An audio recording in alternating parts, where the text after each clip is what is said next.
주제 강의 시간입니다.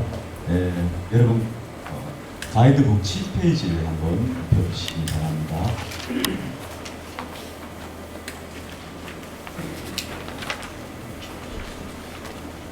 좀 편하게 잠은 잘 주무셨습니까? 네. 아침 식사도 맛있게 잘 하셨습니까? 네. 우리 남자 집사님들이 잘 하셔서 이제 매달 한 번씩 하는 것이 어떻겠느냐 이야기가 나오신다고 하는데 참 바람직한 일이라고 생각합니다. 그리고 오늘 하신 것처럼 여러분들도 댁에 가셔서도 이렇게들 좀 하신다면 더욱 사랑받는 그런 이 남자분들이 되실 것 같습니다. 아주 수고 많으셨습니다. 자, 제가 오늘 간단하게 처음 교회로 돌아가자는 주제로 제 강의를 좀 드리고 그리고 나서 오늘 귀한 간증을 듣도록 하겠습니다. 여러분 가이드북을 좀 봐주시기 바랍니다. 내용은 많은 것 같습니다만 제가 간단하게 말씀드리겠습니다. 여러분 보시기에 제가 어떤 목사로 보이는지 모르겠습니다만 저는 제 스스로 이렇게 생각합니다. 바르게 하려는 고민은 제가 많이 하는 사람이라고 생각합니다.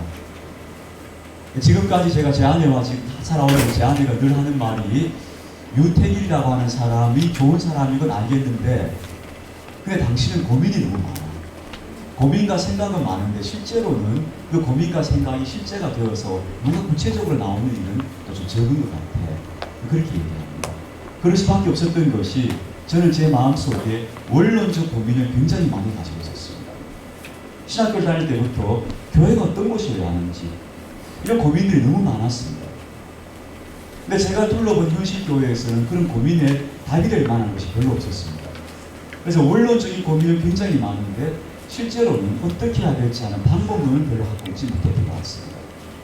그래서 고민은 많고 방법론은 별로 없는 그런 모습이 저희 모습이었던 것 같습니다. 그런 고민을 하면서 제가 목사가 된 지가 20년이 됐습니다. 목회한 지가. 목사가 된 지는 그보다 조금 적습니다만 목회한 지가 20년이 됐습니다. 제가 20년 동안 목회하고 고민해 오다가 최근에 와서 그 방법론 하나를 본 것 같습니다. 이렇게 하면 신학교 때부터 고민하면서 기도해왔던 그런 교회의 모습에 가까워질 수 있는 완벽하다고 말할 수 없지만 가까워질 수 있는 하나의 방법론이 여기 있지 않는가 하는 생각을 하게 되었습니다. 여러분도 아시다시피 저는 웬간한 프로그램이나 방법론은 제가 신뢰하지 않습니다. 제가 어디 세미나 갔다 와서 우리 교회 이거 해봅시다 라고 지금까지 얘기해 본 적이 있었습니까? 한 번도 없었습니다. 저는 어디 세미나를 가서 제가 강의 듣고 와서 한 번도 제 마음이 100% 동의했던 적이 한 번도 없었습니다. 저는 어떤 세미나든지 교회 성장이든지 어떤 목회 프로그램이든지 세미나를 듣고 오면 항상 제 마음속에 한 반쯤은 저건 반은 맞는데 반은 아닌 것 같아요. 이런 마음들과 고민들을 가지고 늘 돌아오고 있습니다. 그런데 놀랍게도 저는 가정교회 세미나에 가서 내가 돌아와 제 아내에게 이렇게 말했습니다. 여보, 99% 난 동의해. 난 이 가정교회 정신과 가정교회가 하고자 하는 것에 99% 내가 동의할 수 있을 것 같아요. 처음이었습니다.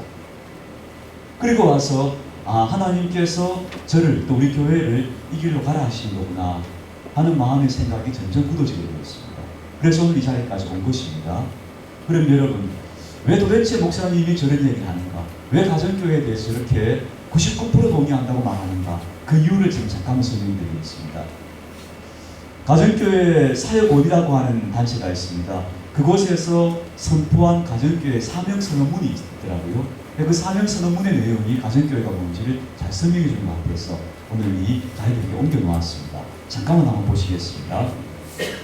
가정교회 사명선언 1. 신학교회 회복을 추구합니다.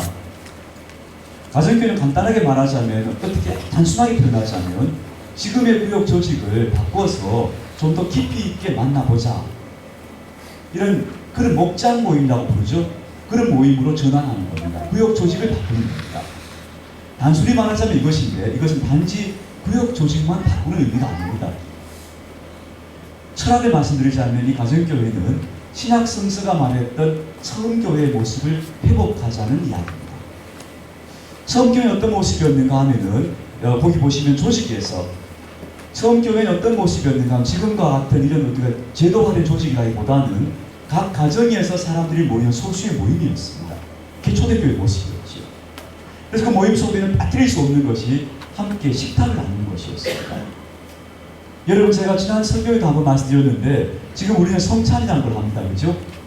한 달에 한 번 성찬식을 하죠. 근데 이 성찬의 원형이 뭐였는가 하면은 가정교회, 처음 교회에서 모여서 함께 식사했던 겁니다. 같이 밥 먹었던 겁니다. 그게 성찬의 원형이었습니다. 그래서 가정교회는 곧 처음 교회, 초대교회의 그 원형적 모습을 한번 찾아가 보자 하는 운동이라고 말할 수 있습니다. 그래서 가정교회에서 함께 모여서 밥을 먹습니다. 그리고 활동가 사역위원회에서는 가정교회는 활동가 사역에서 무슨 특별한 것이 저는 있는 것 같지 않습니다. 제가 강의를 들어보니까 뭐 하는 건가 하면은 함께 모여서 같이 밥 먹고 서로 격려하고 서로를 위해서 기도하고 그리고 그 자리로 믿지 않는 사람들을 초대해서 전도하는 겁니다. 어떤 의미에서 굉장히 단순하더라고요. 이 단순함이 바로 처음 교회, 초대교회가 가지고 있었던 사역의 모습이었다는 겁니다. 그래서 가정교회는 초대교회로 돌아가자는 그런 정신을 갖고 있기 때문에 그것이 제 마음에 크게 와닿았습니다. 세 번째로 가정교회는 리더십 스타일에 대해서 다릅니다. 일반적인 교회는 목회자가 중심에 서고 교인들이 그 목회자 지도를 받아서 교회가 운영되어지죠. 특히 요즘 여러분 교회 건축을 하는 모습을 보셨죠? 교회 건축의 모습들이 되게 예전같이 수직적인 교회 구조가 아니고 둥근 형태죠.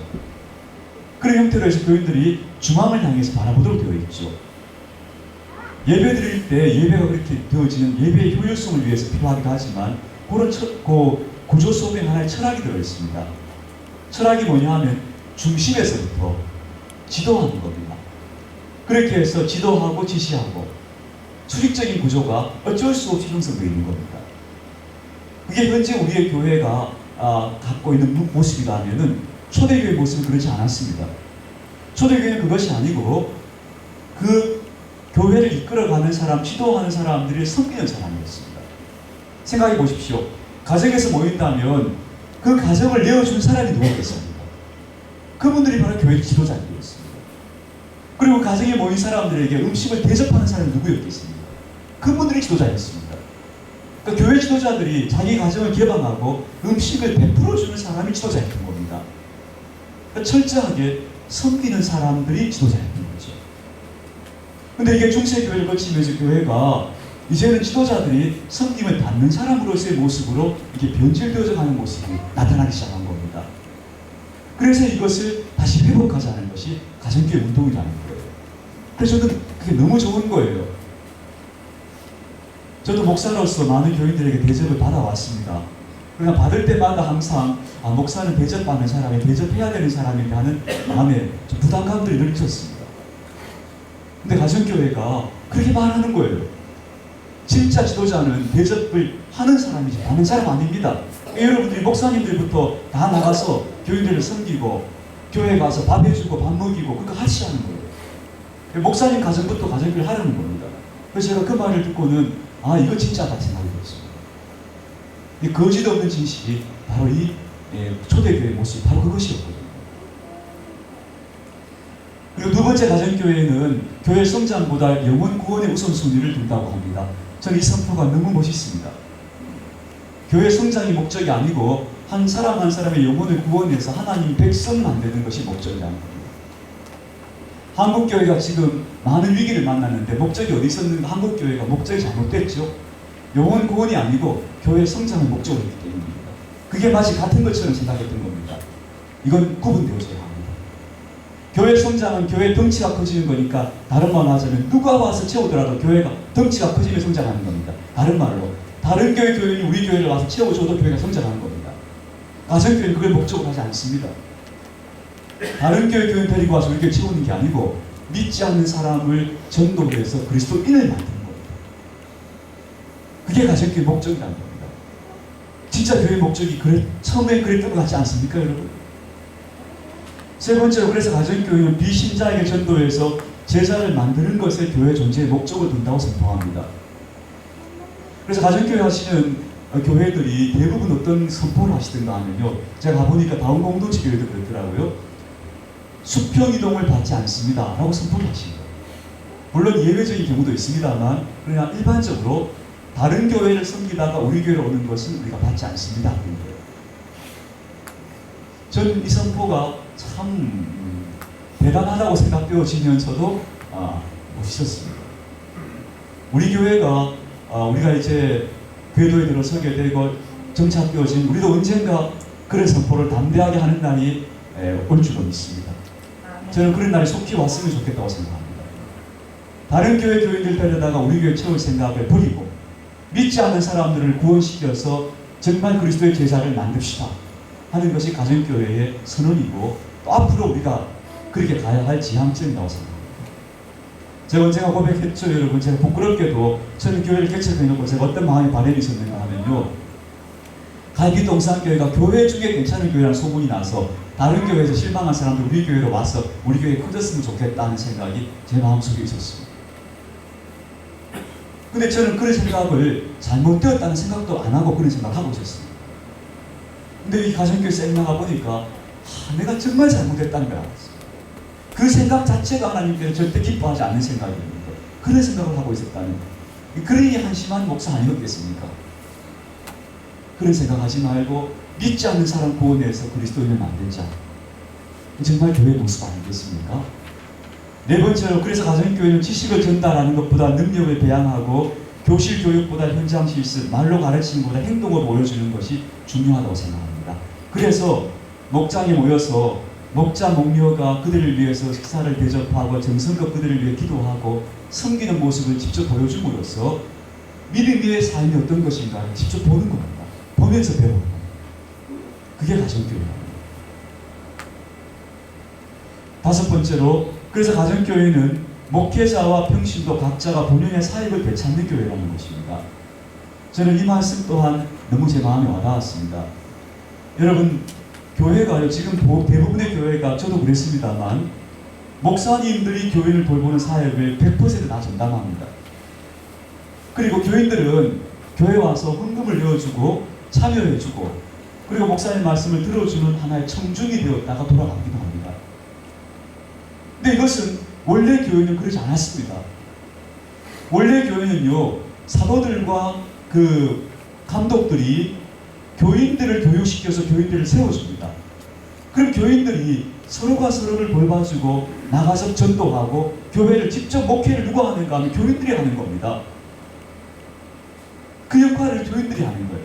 그래서 영혼을 구원하고 살리는 실제적인 사역을 누가 하는가 하면 여러분이 직접 하십니다. 이렇게 말씀드리니까 이거 부담스럽겠는데가 아니고, 그 영광스러운 일을 교인에게서부터 박탈해서 목회자들 전용으로 삼아왔던 것이 지금까지 중세교회의 실패였다는 겁니다. 아니라는 거예요. 이제는 여러분 각자 평신도들을 교육하고 세워서 직접 섬김이 어떤 것인가를 보고 각자가 서로를 섬기면서 세워나가는 교회가 되어야 한다는 겁니다. 이게 초대교회, 진짜 교회의 모습이라는 겁니다. 그래서 여러분, 제가 이번에 우리 구역장님들에게 부탁을 드렸어요. 얼마 전에. 이제 우리 교인들 형편에 대해서 지금까지 우리 교회가 어떤 분의 모습이었는가 하면 여러분은 지금 책망하려는 게 아닙니다. 목사님 왜 그 사람 교회 안 나와요? 이거 저한테 물어보시는 거예요. 제가 그 질문을 받을 때마다 어떤 생각이 들었는가 하면은, 이게 왜 나한테 묻지라는 생각이 들었습니다. 여러분, 이걸 여러분이 저한테 물으시는 게 아니고 제가 여러분한테 물어야 됩니다. 집사님 왜 그분 교회 안 보이시죠? 제가 물어야 될 질문인데요. 안 그렇습니까? 여러분이 그 역할을 해주셔야 합니다. 그게 원래 초대교회의 모습입니다.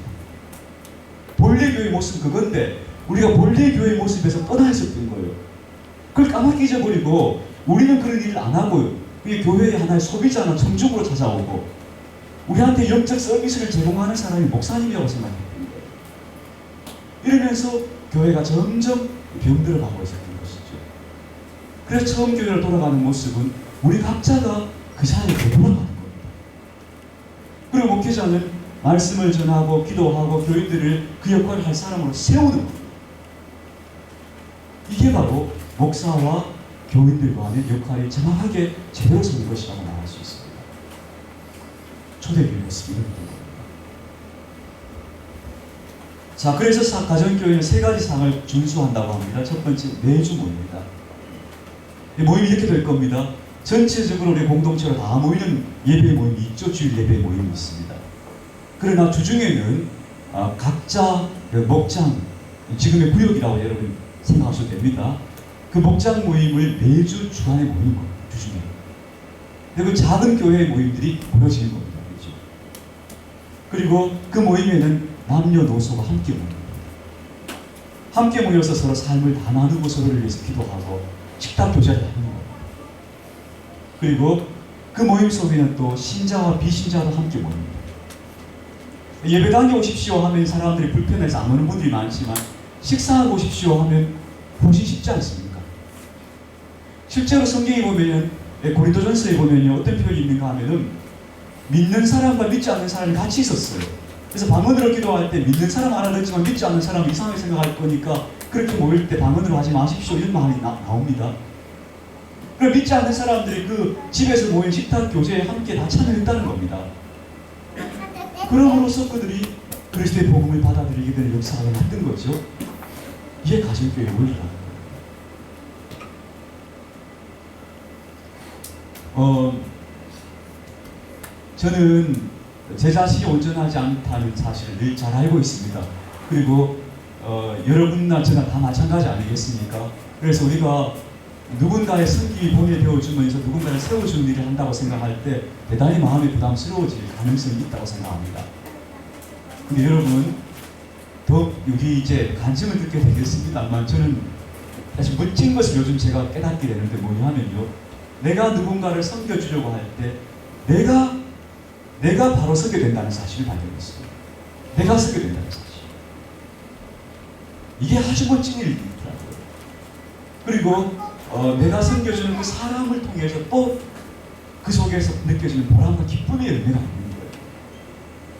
그래서 야, 우리는 다 온전하지 못하지만 우리가 다 누군들 그렇게 헌신적이고 온전한 사람이 있겠습니까만 서로가 서로 섬겨주려고 하는 이런 태도를 갖죠. 이런 철학을 공유하게 될 때 우리가 다 서로서 가는구나, 그렇게 되겠구나 하는 희망을 가져보는 겁니다. 자, 여기까지가 제가 말씀드린 강의의 내용입니다. 이제 제가 너무 빨리 했죠. 막 달려서 지금 뭐 이해가 되십니까?